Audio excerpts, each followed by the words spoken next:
નમસ્કાર મિત્રો, અનસલી ફૂડ્સમાં ફરી એકવાર તમારું સ્વાગત છે. આજે આપણે પાલક છોલે બનાવીશું. પ્રોટીનથી ભરપૂર ચણાને તમે જ્યારે પાલક સાથે બનાવશો ત્યારે એ ખૂબ જ હેલ્ધી બની જાય છે. પાલકને હંમેશા આપણે પનીર સાથે જ બનાવતા હોઈએ છીએ. એને આ રીતે તમે ચણા સાથે બનાવશો તો પણ તમને એમાંથી ભરપૂર માત્રામાં પ્રોટીન મળશે અને આ ડીશ એકદમ ટેસ્ટી પણ બને છે. શાક માટે અહીં મેં 1 કપ જેટલા કાબુલી ચણાને થોડું હૂંફાળું પાણી ગરમ કરીને ઓવરનાઇટ પલાળી રાખેલા. હવે આ આખી રાત પલાળેલું પાણી આપણે નિતારી લઈશું અને ચણાને બાફવા માટે હું અહીં પ્રેશર કુકરમાં લઈ લઉં છું. ચણાને બાફવા માટે એમાં આપણે જરૂરિયાત મુજબનું પાણી ઉમેરી દઈશું અને અહીં ચણાને બાફતી વખતે જ આપણે તેમાં અડધી ચમચી જેટલું મીઠું સાથે 1 મોટી કાળી ઇલાયચી, એ ના હોય તો તમે લીલી પણ લઈ શકો છો, 7 થી 8 લવિંગ મિક્સ કરી દઈશું, એક નાનો તજનો ટુકડો અને 1 તમાલપત્ર મિક્સ કરી દઈશું. અને બાફતી વખતે ચણા ઓવરફ્લો ના થાય એટલે એમાં આપણે થોડું તેલ પણ મિક્સ કરી દઈશું. આમ તો 7 થી 8 વિસલ બોલાવો એટલે ચણા ખૂબ જ સરસ ચડી જતા હોય છે.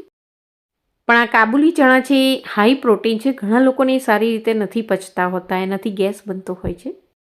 જો તમને આવી કોઈ સમસ્યા હોય તો ચણાને બાફતી વખતે જ એમાં તમે 1/4 ટીસ્પૂન જેટલો ઈનો મિક્સ કરી દેશો તો એનાથી ચણા છે ખૂબ જ સરસ ચડી જશે, એકદમ સોફ્ટ બની જશે અને ખાધા પછી તમને ગેસ પણ નહીં થાય, સારી રીતે પચી જશે.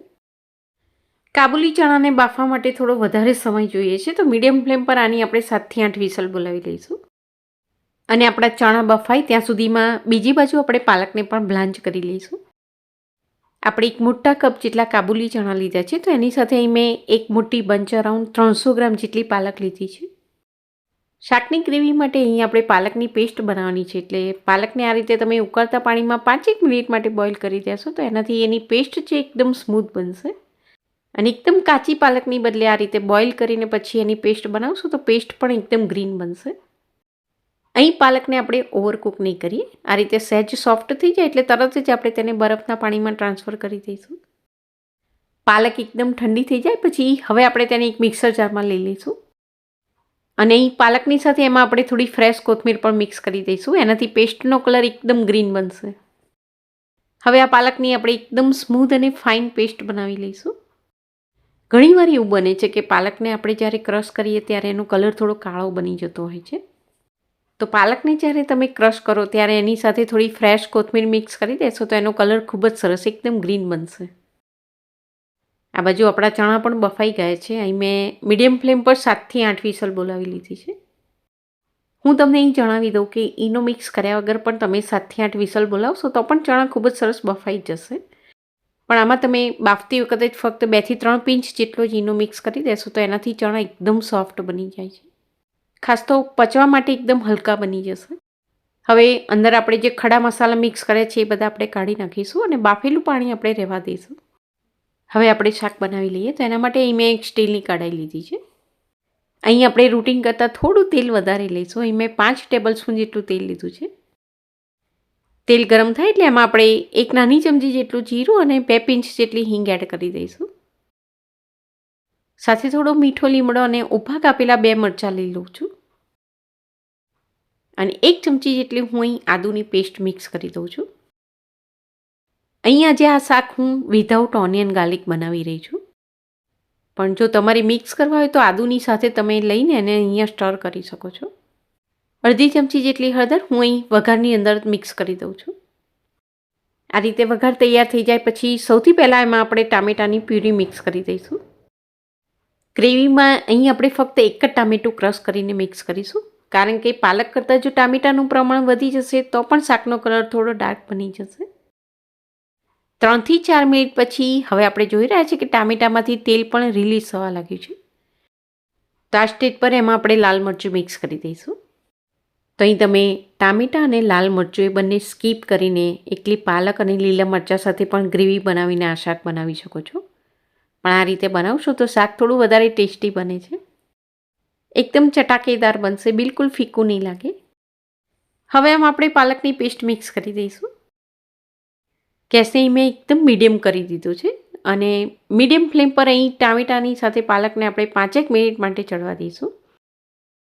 પાલક સ્વાદમાં થોડી તોરી હોય છે.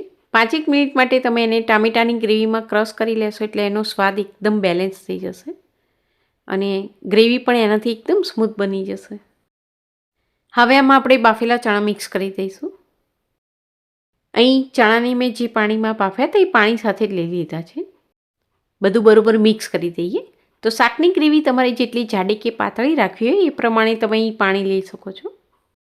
સ્વાદ પ્રમાણે મીઠું એડ કરી દઈશું. મેં અહીં 1 ચમચી લીધું છે. સાથે 1 ચમચી જેટલો છોલે મસાલા પાવડર અને અડધી ચમચી જેટલો હું અહીં ગરમ મસાલો મિક્સ કરી દઉં છું. અને અડધી ચમચી જેટલું ધાણા જીરું મિક્સ કરી દઈશું.